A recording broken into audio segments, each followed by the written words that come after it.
Luoro nitie ni kwiri mar Mercury ma itiyo godo e kuonde kunyo mula kidek kelo midhiero mathoth e kaunti ya Migori. Apisa maduong' e migawo malupe e kaunti ya Migori, Chola, wacho ni kwiri mar Mercury ma itiyo godo e kuonde kunyo mula donjo e aoche ma bende tero pige gi e nam lolwe, gino maketo ngima le ma odak e pi kod rech kama rach. Kunyo mula en achiel kuom yore nweng'o madongo mag oganda e kaunti ma Migori. Ka sab-kaunti mathoth e kaunti ma Migori ma oting'o Rongo, Awendo, Suna West, Kuria West kaachiel kod Kuria East ikunye mula.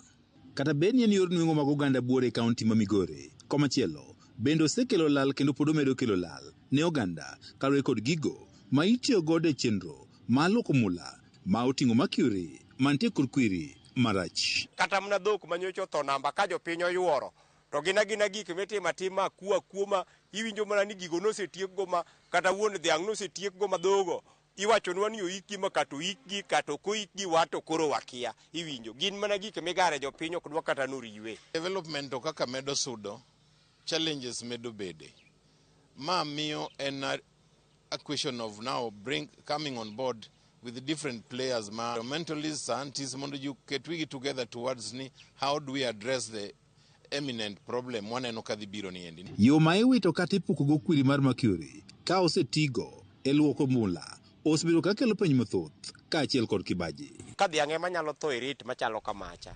dhano ngimagi ni andaki kabisa e weche machalo koda magi. Chemicals go eko donjo e pi, koro kaka sani koth ng'enyni, koth ywayo chemicals go karwako e aora ywayo gigi karwako e nam. Ma bedo shida moloyo, ma control mar mato is still a challenge ma ok adawach ni nitie kaka dwa control. E kaunti ma Migori, lal ma opogore opogore ma oting'o tho mag jamni osetudi kod kwiri mar Mercury ma itiyo godo e kuonde kunyo mula. E kinde ma dwe achiel ma okalo mok tin e dhok abich ne owito ngimagi e gwego mag namba e sab-kaunti ma Suna West ka ichich dine gimodho pi mantiere kod kwiri mar Mercury. Tigni ka namba ka ne dhok otho namba dhok ma 14 mano tho nikech weche mag chemicals ma jogi tiyogo. Mae ok e kinde mokwongo ma jamni wito ngimagi nikech kwiri mar Mercury. Ka penjo moko moganda nitiere godo en ni to ang'o ma itimo mar geng'o tho mag jamni kod midhiero mamoko ma ikelo kod Mercury. Kapok gidonjo e nembe aore kuonde ma gikale kuonde mwatiyogo gin e pi mamoko wamudho, moko waluoko godo nyaka sendewa. Koro gigi hinyowa, koro wakwayo sirikal ni gitem ging'iye kuonde mitime lynching machalo koda magi ni to bende olosgi makare.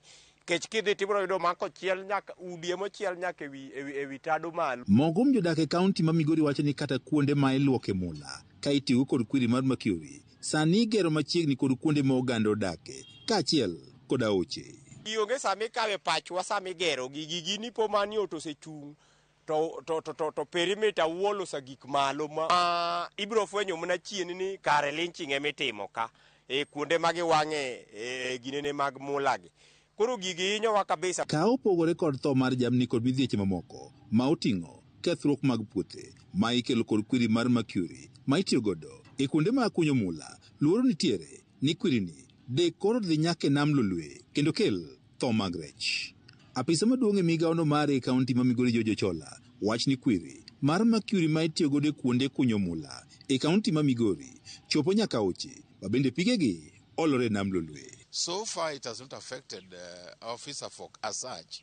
To waneno ka en a challenge kenda concern manyaka to address as we are going forward. Nikech gold medo kunyore saidi making'iyo area mar Masara, Makalda. Kone oula ywayo gigi to rwaki aora.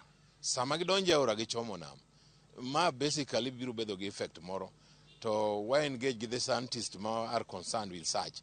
Mondo wang'eni to ma di kony nang'o. Ochola wacho ni po ni okong'i yore mag geng'o kwiri mag Mercury mondo koro kik chop e nam lolwe to dek kinde mabiro gikel tho mag rech kaachiel kod le moko modak e nam lolwe. We are going forward. We fear it's going to be a serious concern if not addressed now. Nikech kaka cages medore to wach mar pollution with regard to gold exploration be medore gini definitely is a concern ma all of us must be looking forward to address it now. George Juma, Ramogi TV, Migori.